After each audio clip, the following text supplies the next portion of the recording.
the reason I called my blog Mummy Was a Secret Drinker was, nobody seemed to know. Nobody staged an intervention. Nobody said you have to do something about this. It was only really me who knew how bad it was getting.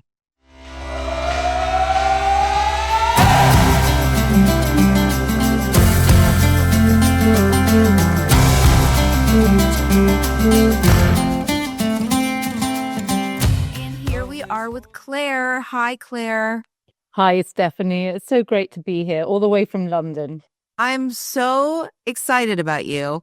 Maybe I didn't tell our listeners this, but I hit you up on Instagram. I went on your website. I stalked you, and you got back to me. Oh, well, I've been stalking you ever since. There we are. Well, as I told you, I picked up your book when I was writing my book, and I was like, wow, this author and I are so similar. Your book spoke to me in a way that a lot of these kind of books, that I think we think of now as quit lit. You wrote the Sober Diaries for anybody that's didn't listen to the intro to the show, but where you basically went through your whole first year of sobriety and all the things that happened to you and what led to you quitting drinking. And like I said, it really spoke to me, and it was hilarious. Very few books are hilarious about quitting drinking. A lot of people describe the Sober Diaries as Bridget Jones dries out, and I love that. I think that probably is quite accurate tonally, Yeah. So were you always? So you started this as a blog, and had you been blogging before, or this was just a brand new thing for you? No. I literally started blogging as a way of therapy, and basically. In 2015, so 10 years ago now, I realized that my alcohol habit was completely out of control. And it was in the days before people were really talking about being sober. You didn't have that whole sober curious scene on Instagram or, any podcast like yours. I mean, they just didn't exist. And the only people really talking about quitting drinking were Alcoholics Anonymous. And I didn't really feel that would be my tribe. And I was really ashamed to talk to anybody about the situation I found myself in. I didn't tell my husband, I didn't tell my friends, I didn't tell my doctor, nobody.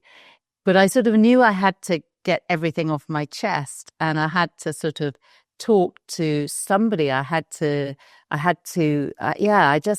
felt like I needed to get it out somehow. So I started blogging as a way of therapy, but I did it under a pseudonym. So I called myself Sober Mummy. And the blog was called Mummy Was a Secret Drinker, which kind of epitomized everything. And I didn't expect anyone to read it. It was just my way of dealing with this mess I found myself in, really. Can you tell me, because this is not really in the book, but the drinking wasn't a brand new thing, I'm assuming. I'm assuming you had a history. Yeah, I did, a long one. So, but, some people talk about how from the minute they started drinking, they knew it was a problem and they were trying to fill a hole of some sort, or, they felt that they drank in a different way from everybody else. And I didn't really feel that. I didn't think my drinking was a problem for a very long time. I kind of felt like everyone was drinking the same as me. So, I started drinking in my teens, just socially. And then when I went to university, it ramped up quite a lot. And I started drinking more and more. But everybody around me was also drinking more and more. And then I went into advertising, which back in the 90s was, it still felt a bit like Mad Men. I mean, it was still a really big drinking culture. We had a bar in the office. I had a huge expense budget for taking people out for drinks. I often went out for long boozy lunches and didn't come back to the office until, the following morning, sometimes without having been to home. And, it was all part of that 90s life in London. And it was in the days of Bridget Jones, Sex and the City, absolutely fabulous. It felt like sort of cool, emancipated women were all drinking that way. That's the way I saw it. So, yeah, so it just gradually crept up and up and up. And it got to the point where I was 46.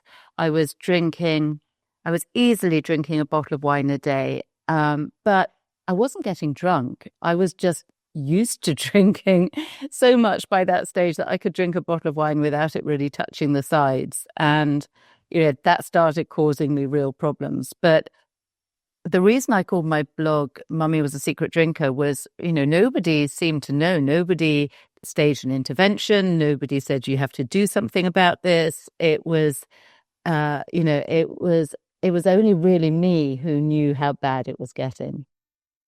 I think that's more common than we know. I mean, we call it high bottom, high Mm-hmm. functioning alcoholism, but the difference is not in our hearts. Like we know it doesn't matter how much you're drinking, what your consequences are. Like the shame is kind of the same when you're waking up and you're hungover and you're not remembering what you did the night before always. I mean, I'm sure that's how you were feeling in your Yeah, book with absolutely. the three kids. I remember that you talked a lot about like your last day, the day that you knew it had to stop, was Mm. just being really hungover and drinking some wine in the morning. Yeah, because, I had these really hard and fast rules, and I bet you did this too. You set yourself parameters around your drinking all the time. And, I don't know, did you ever do this thing where late at night, especially after a few drinks, you'd find yourself Googling, am I an alcoholic? Of Uh, course. And I think, sort of, spoiler alert, anyone who finds himself doing that probably does have an issue with alcohol. So I did that a lot over the years. And you'd always get one of those questionnaires and it would say, do you do this? And do you do that? And one of the key questions was always, do you drink in the morning? And I always said no. And I thought, I'm not an alcoholic because I don't drink in the morning and I don't drink every day and I don't have blackouts and I don't drink whiskey. And I mean, I found all these reasons to believe that my drinking was not that bad. So not drinking in the morning was a really hard and fast rule for me. And, the last drink I had was the day after my birthday party, and I woke up with this terrible hangover, and the kids were making a load of racket in the kitchen, and I knew that the only thing that would make me feel better was another drink, which is also probably not a very good sign. Um, but it was 11 o'clock in the morning, and I thought, I can't drink at 11 o'clock in the morning. Big, red line. But still, I found about 2 inches of red wine in the bottom of a bottle. And I thought, oh, it's a sign, because I never left anything in the bottom of a bottle. So I poured it into this mug so my kids wouldn't see, and I drank it and I felt better. And then I looked at what was written on the mug, and it said the world's best mum. And I felt so ashamed of myself at that point that I just thought, this is it. This is the end. And not just the end of my drinking. I thought this is the end of my life as I know it, because I honestly, at that point, thought I sort of had this feeling that I had reached the end of the road. It was my own fault. I'd messed up. Life from now on was going to be utterly miserable, but that was what I deserved. And I just had to suck it up and deal with it. I didn't feel an excitement about quitting drinking at all. I just felt this terrible inevitability. I mean, I think only now people feel a little excitement about it because it's cool and they can make Yeah. mocktails. Back when we quit, well, I quit in '09. Yeah, definitely had a lot. I was so sad. I couldn't Mm. believe it had come to this. I felt like, how did I let myself drink to a point that I have to drink every single day? I can't take a day off. And I feel exactly like you. I was not happy about it. Yeah. And I sort of felt like I felt like I was doing it for my kids, and but I wasn't doing it for me. It took me quite a long time to realize that actually this wasn't something to regret. This was something to celebrate. And, when I finally realized that, it was such a relief because, I did think, this is it. It's time to grow up and stop being so selfish and live the rest of your life for other people. That's how it felt at the time. But don't you think that this whole, like, you have to quit for yourself, you can't quit for somebody else is a little bit of bullshit? Yeah, I mean, I think it really helps if you're not just doing it for yourself. Having said that, I think you can do both. I think you can realize it's the best thing for everybody else, but it is also the best thing for you. And, I think if I'd been quitting in this day and age, I would have found things like your podcast and your book and my book, and I would have realized that actually there are huge benefits to not drinking and that life without alcohol is not only feasible, but it's actually way better than life with alcohol. And I like to think that I wouldn't have felt so miserable about it all. And that's really why I wanted to publish the book. I didn't want anyone else to feel so alone and so ashamed and so depressed about what is actually, the best decision you're ever going to make. Tell me a little bit about early sobriety, because this is like an important topic, which is that we think in our minds, I'll never have fun again. How am I going to dance? How am I going to go to bars? How am I going to have sex with my husband? How am I going to do any of the things that I liked to have some drinks before doing? And what that was like for you and how you kept the motivation. Oh God, it takes a while, doesn't it? I mean, if you think about it, if you've been drinking for 30 years, as I had, it takes quite a long time to retrain your subconscious to be able to deal with situations without alcohol and become used to, life without alcohol. And eventually you realize that all of those things are not just possible, but they're easier.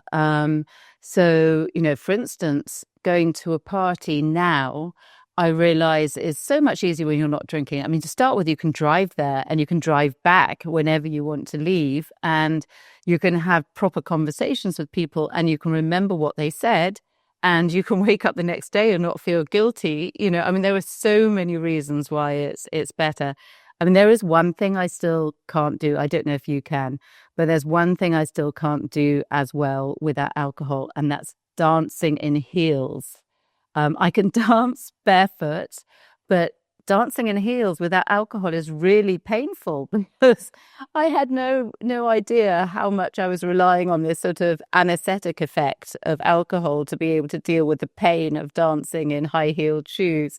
So I can't do that anymore. But I'm willing to let that go. I've given up on high heels completely. I just don't. There's a new trend, not just sobriety, but wearing sneakers with dress clothes. Yeah, It's I kind do of big that. now. I do that. Yeah, I do that quite a lot. And I buy fancy sneakers, but Right. Yeah, yeah, yeah, so yeah, I rarely wear heels at all now. But yeah, the early days are tricky, and I had one of my hacks for the first so 3 or 4 weeks was I realized that I found the evenings the hardest because that was the time that I'm most associated with drinking.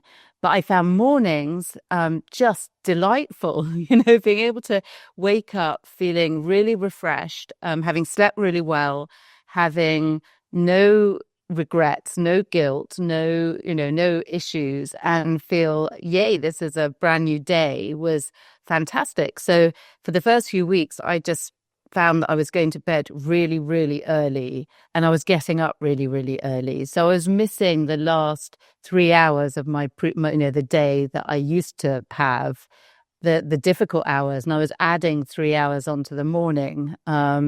And that really, really helped me actually. And I still get up really early these days. I love mornings. They're my most creative, most happy, most energetic times. Yeah, I agree. Did you feel, when you were drinking like at night, you were kind of secretive.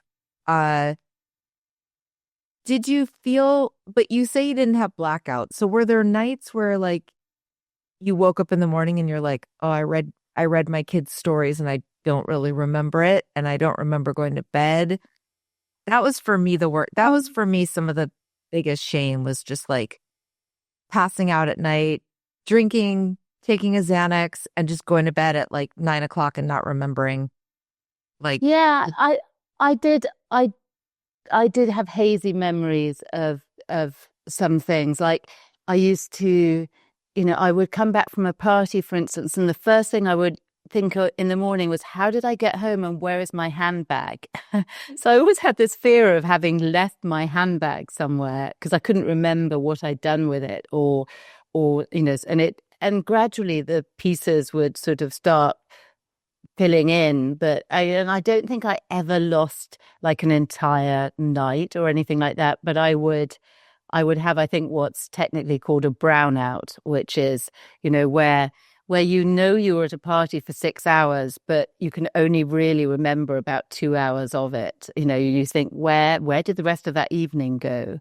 So yeah, that used to happen. But I think the thing I felt most guilty about was my kids. It was the fact that I felt like I was running away from them a lot of the time. And when my third child was born, I gave up work specifically so I could spend more time with my children and be present in their early years. And then I found that actually I was doing things like rushing through their bedtime stories really fast so I could open a bottle of wine. And if I was organizing a day out, I would try and organize something where the kids were doing one thing and the adults were doing another thing so that we had an opportunity to drink.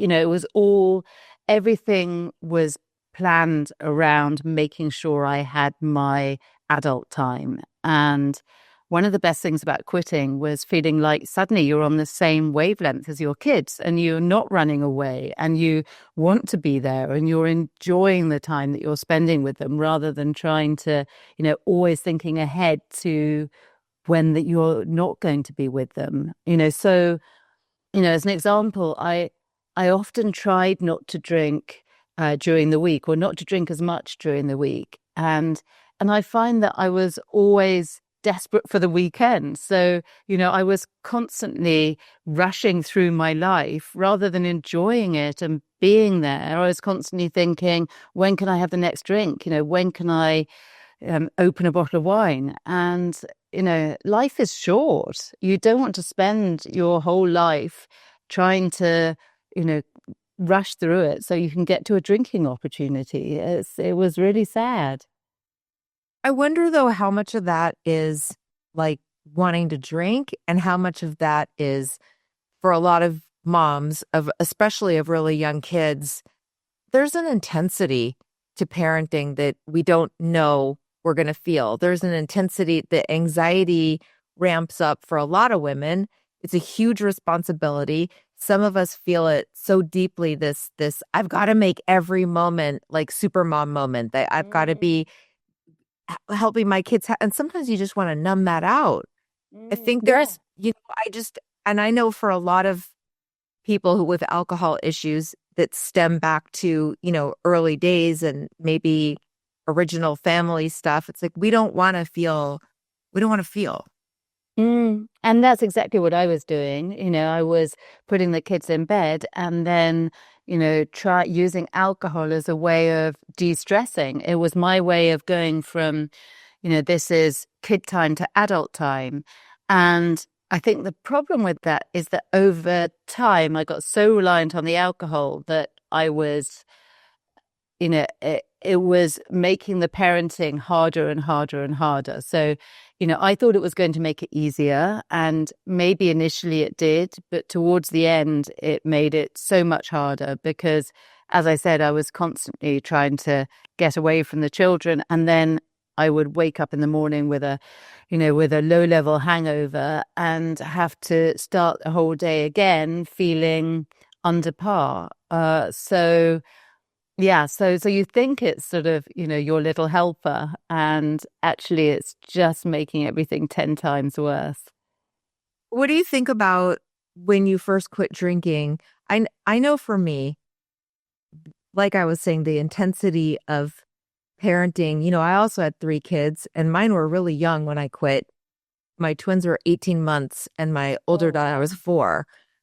And that was hard. I used to always be like, this was the worst timing. Couldn't I have waited till they were a little bit older to make this decision? Because, I was in it and I didn't want to feel those feelings. But what I learned to do, and I'm wondering what you learned to do, is just make better boundary, ask for help. All the things that I was very much, and I wonder if you were like this too. I didn't like asking for help. I didn't like mm, delegating tasks. I was just like, I got it. I can do it. I can do it all. And once I got sober, I was like, holy hell, I can't do it. I can't, because I was trying to go to meetings and I just had to sometimes go, I can't clean. I can't watch the kids right now. And what about you? yeah, I mean, my kids were older when I quit. So mine were 6, 8, and 11 when I first quit drinking. And but I think the truth is, whatever problems you're dealing with, whether it's tiny kids, older kids, whether it's your job, whether, whatever the problem is that you're grappling with, if you are using alcohol as a way of getting through it, it stops you finding healthy coping mechanisms. And so when you quit, when your kids were young, what it forced you to do is to look and think, okay, I can't use alcohol to get through this. What other tools can I find to make my life easier? And you learned what those healthy coping mechanisms were, which were the ones actually that, would have helped you all the way along, but you just didn't get to learn them because you were using something else instead. And, it's interesting. I tell people who are in the early days of not drinking, who are finding it really hard, look, not only are the tools you're learning now going to help you get sober, but you can also use exactly the same tools whenever anything gets thrown at you. So, whether that's learning to ask for help, whether that's, creating that toolbox of distraction fit tools, so things like, going for a walk in the outdoors with your dog, having a hot bath with bubbles in it, doing yoga, journaling, whatever the tools are that you find as ways of getting through those early days being sober, those tools are really helpful when other stuff gets thrown at you. So, I was 8 months after I got sober, I was diagnosed with breast cancer. And I found that all the things I did when I was getting sober, taking one day at a time, not looking too far ahead, distracting myself, treating myself, all of those sorts of things were exactly what I needed to do again when I was dealing with breast cancer. And, you know, it's all the things that you learned back then, I bet you've used again. Whenever things get tough, you use exactly those same tools. So, and if you drink, you don't learn those coping mechanisms. You are much less able to deal with the stuff that life throws at you. Did you want to drink when you got diagnosed with cancer? Uh, yeah, I did from time to time. And the interesting thing is, all the medical professionals would say, "Oh, go and pour yourself a stiff gin and tonic." I was like, "Oh, don't say that." So yeah, I mean, I did from time to time, but by then, this was 8 months into being sober, and luckily, God, if it had been any earlier, I couldn't have done it. But after 8 months, I knew that drinking was only going to make things worse. I knew by then that drinking made my anxiety worse. It made it more difficult to cope with anything. I knew that if I started drinking again, all the wheels would fall off and I would be weeping in front of the children and I would be a total mess. So, yeah, so I didn't. I You didn't tell feel it. this story in the book, though, about having gotten out a glass of wine and sitting there with it when your husband, by the way, we both have a husband named John. If you used his real name in the book, which you did. Yeah, he is John. Yeah, mine's And John too. he has a whole fan club, of people who who've read the book and think he's amazing, and he loves this. He sees people chatting about him on Facebook saying, "Isn't John great?" I'm like, I was too nice about you. So what was that moment like though when he was like, because I'm sure he was super supportive of you quitting, and if he's like my husband, he was like, "What? You're being too hard on yourself." But Mm, then those many months in, he was kind of horrified that you were thinking of drinking. yeah, and um, yeah, it's funny because I was really worried about him when I quit. I don't know if you were the same with your John, but I thought, well, he married a party girl. He didn't buy into this sort of sober person. This wasn't, I'm sort of forcing this on him, and I kind of felt like if he'd done the same to me, I would have been really angry. But then, I had an issue with alcohol and he didn't, and as a result, I would have been really angry, and he wasn't. So, but Exactly. That is such a good point. Yeah. yeah, but I mean, I think he couldn't understand why I had to quit altogether. He was like, okay, I get that you think it's a problem, so why not just drink less? It's like, ha, ha, ha. Yeah. Oh, Oh, wow. moderate. That. Just drink less. Never tried it. Thank you. Oh, wow. What a great suggestion. I've only been trying to do that for 10 years. Yeah. Yeah. Let me try that first. Yeah. That's the best which I totally relate to, is trying to convince them, no, no, no, you don't understand. I really have a problem. Like, I can't cut down. That's the whole point. Yeah. And you know what? I get a lot of emails from people saying, I read your book, not because I have an issue with alcohol, but because my husband does, or my mother does, or my child does. And, they read it to try and understand what that mindset is, the difference between somebody who can moderate and somebody who can't. And, and it's interesting. I think, I think that it's as helpful in many ways for somebody to understand that mindset as it is for people who have that mindset. But the way I see it is there are two sorts of people in the world. There are natural moderators like my husband who can eat one square of chocolate and stop. Um, and and there's people like me who can't eat one square of chocolate and can't just drink one glass of wine. And being an all or nothing person is not a bad thing. You just need to know that that's how you work. But it's great when it comes to friendships, when it comes to business, when it comes to, I mean, we're the sort of people that throw ourselves into everything. We grab life by the balls, and that's not a bad sort of person to be, but it is when it comes to alcohol. And understanding that about ourselves is so helpful because, I've struggled with the sugar thing, which you talked about in your book. I call it Sweeber when I'm not eating sugar. And I always feel like I'm not 1,000% sober when I'm in my sugar mode because I am all or nothing. I've never been able to moderate it. I will eat sugar until I'm sick. And it's a real problem for me. I've been off sugar for about exactly 2 months completely. Same. But I gave up sugar about 2 months ago. okay, October 3rd was my date. Yeah, mine was a little bit earlier, and for the same reasons, because I just realized I've been using sugar the same way that I was using alcohol. If I eat sugar to celebrate, I eat it when I'm upset, I eat it when I'm bored, I eat it as a treat. I mean, it just started being my go-to thing for any uncomfortable emotions in the same way, or happy emotions in the same way that alcohol used to be.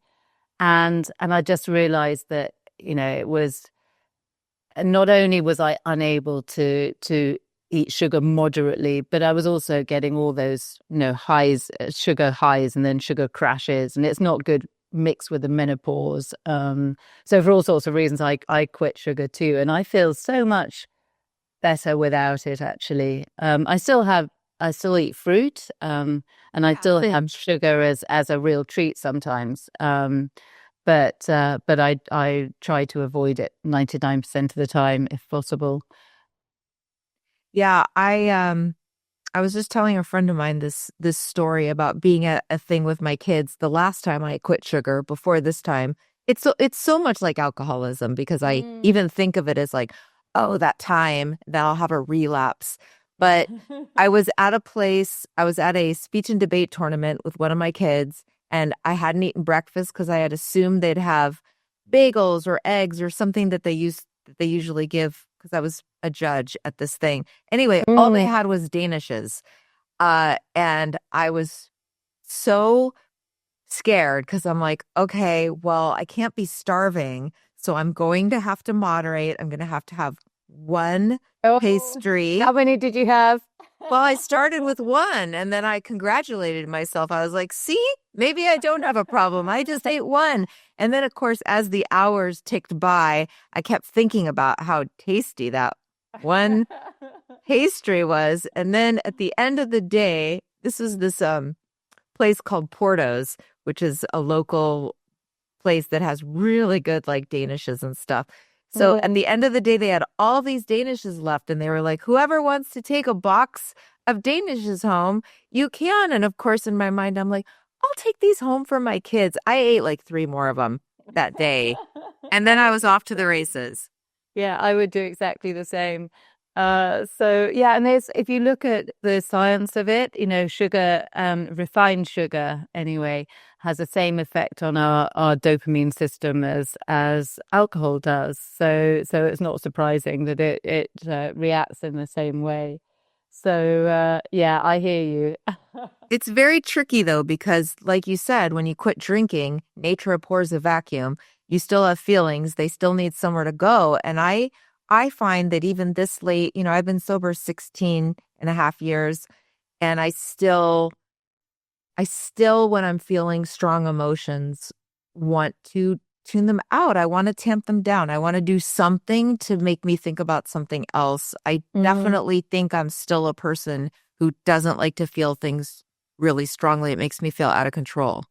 Yeah, I think I'm probably the same. And again, the way I like to see it is that, I've met loads of addicts since I published the Sober Diaries, and I think addicts are some of the best people I've ever met because, we have strong emotions. We have, we like to do things, we like to throw ourselves into things. Those are not bad things to be or to do. It's just, there is a downside to that, and it's just being aware of that is important.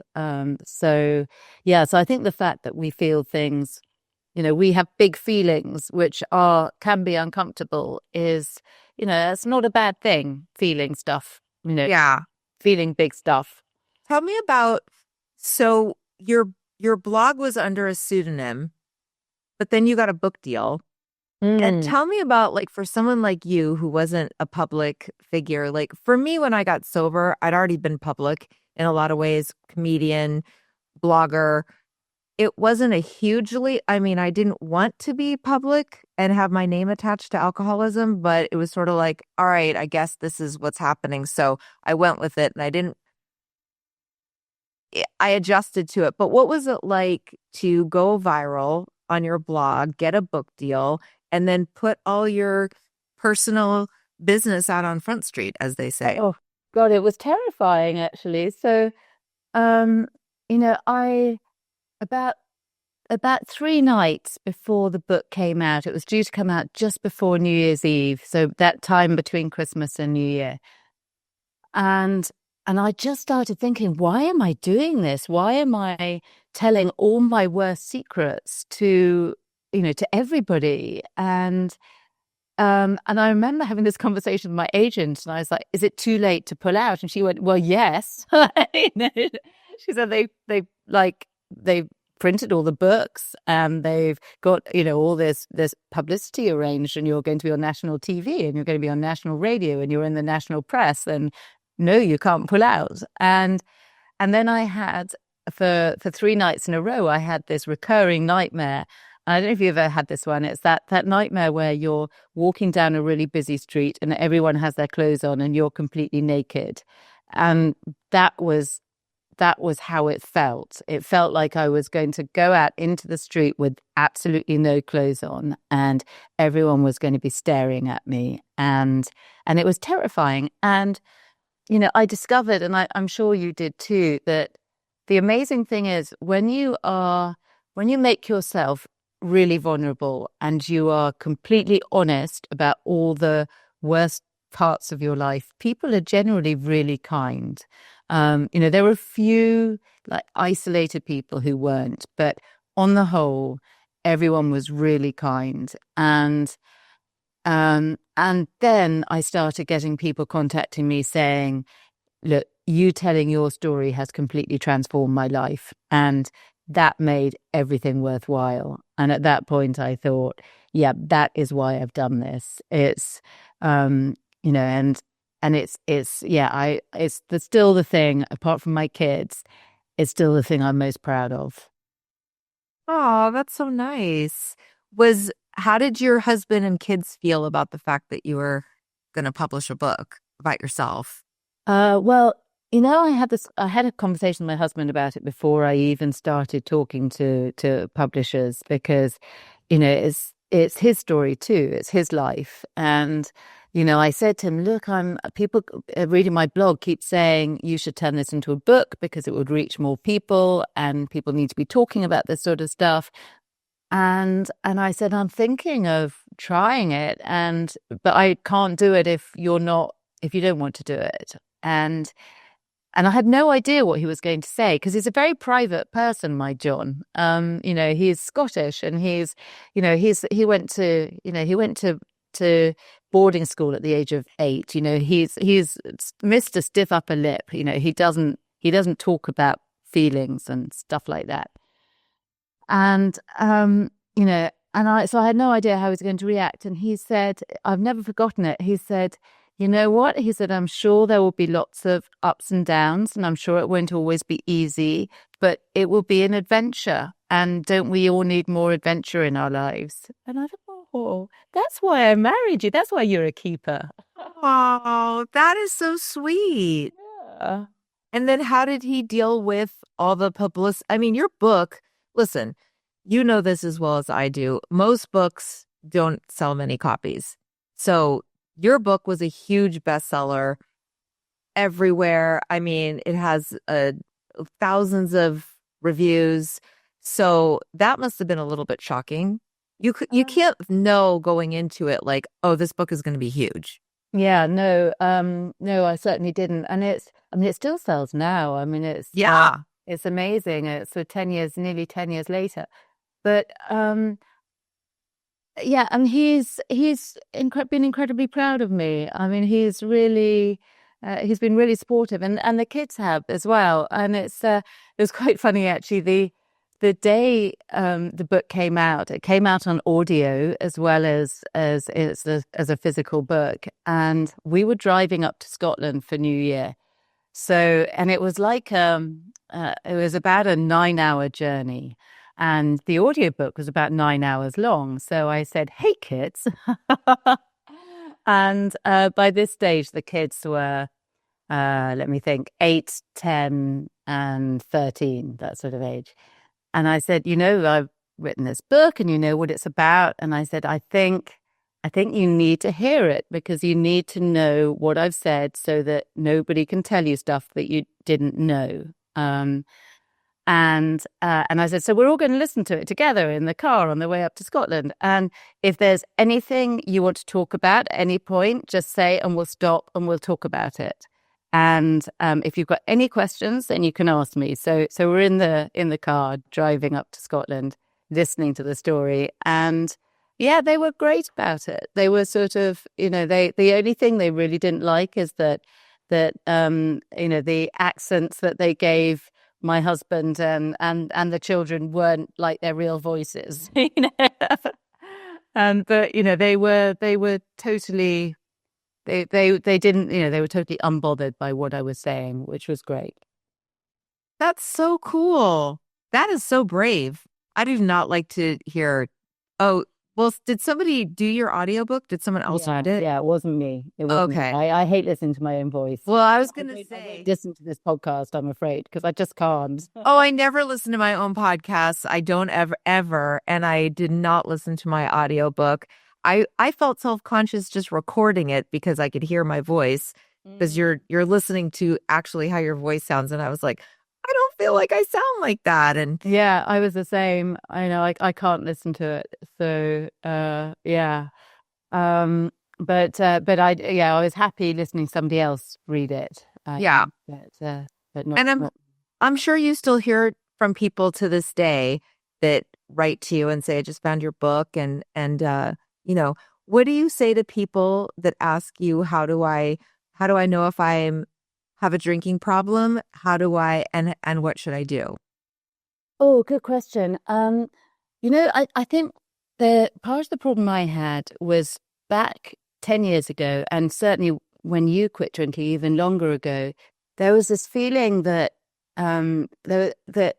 everything was very black and white. You were either a normal drinker or you were an alcoholic, and there was nothing in the middle. And so I spent the whole time Googling, "Am I an alcoholic?" as I said, and trying to convince myself that I really wasn't. And what I didn't realize, and I think what there is now much more understanding about, is that actually there's a whole load of shades of grey in between. And it's a complete fallacy that you have to wait until you reach rock bottom before you can quit. Absolute nonsense. Why on earth would anyone want to get to rock bottom when they don't have to?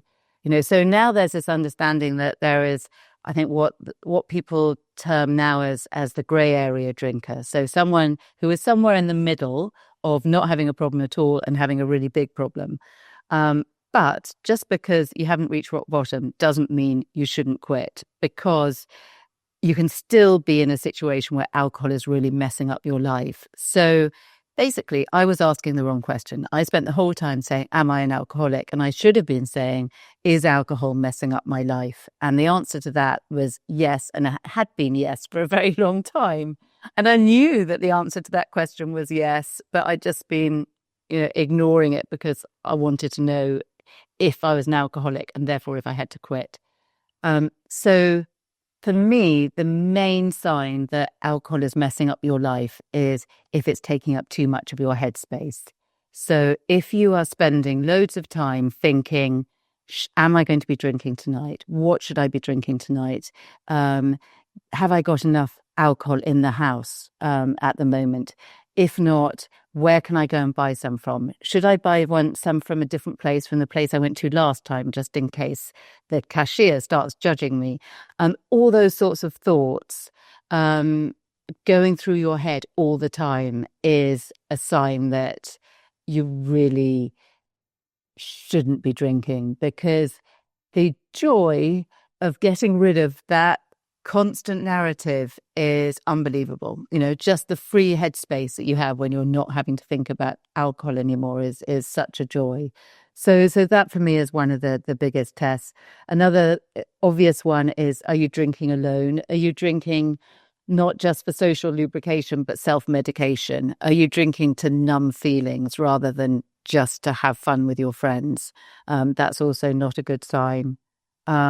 So those are two of the really big ones in my book. Yeah, though I check off those boxes too. And then what do you tell people as like a good first step? You and I did things a little bit differently. I did go to meetings. I had a friend who was sober, and I just called her and said I need help. Which is my advice to people, is just to tell somebody, because it's really hard to have that secret. And once, for us, we told a lot of people. We told the world, kind of, yeah, eventually, which for me kept me accountable. But I do believe that being part of some kind of sober community is really helpful. Yeah, I totally agree. I mean, I think Johann Hari says the opposite of addiction is connection. And I think that's absolutely true. And so I tell people that you need to find a tribe, but it doesn't matter where you find that tribe and who they are, so long as you feel comfortable with them. So that might be Alcoholics Anonymous. And when you quit, that was probably about the only tribe there was. But now there are also lots of online communities. There's the whole Instagram sort of sober community. There are, there are Zoom groups you can join. I mean, there are so many different tribes. You can join a group in real life, or you can join a group online. It doesn't matter, as long as you're comfortable and as long as you feel that there are people like you who you can be honest with. And I found my tribe through blogging. So we did do the same thing. It's just you did it in real life and I did it on the internet. But I couldn't have stayed sober if I hadn't found that tribe of people like me through my blog. So it doesn't matter who or how, but find your tribe, find people who are also going through the same thing at the same time as you are. Such good advice. It's been so lovely talking to you. Clare Pooley, where could we find you? Tell us about your website. We can find this book anywhere, The Sober Diaries, but you have more books because you also publish fiction. Yeah, so after publishing The Sober Diaries, I started writing fiction, and I've published 3 novels so far. In the US, The Authenticity Project, which was a New York Times bestseller, Iona Iverson's Rules for Commuting, and How to Age Disgracefully. So those are my 3 novels. Best place to find me is on Instagram. I'm at Clare_Pooley. And my website is clarepooley.com. So that's where I am. All right. I will put that all in the description in the episode, and you're working on something new. So we're all going to keep an eye out for that. Yeah. Do you have a published date yet, or are you just working on it? Yeah, I'm working on fiction and non-fiction at the moment. So I have nothing coming out next year. 2026 is all editing. 2027, I have the 10-year anniversary edition of the Sober Diaries is coming out. I have a new non-fiction book coming out. More on that later. It's all just very hot off the press.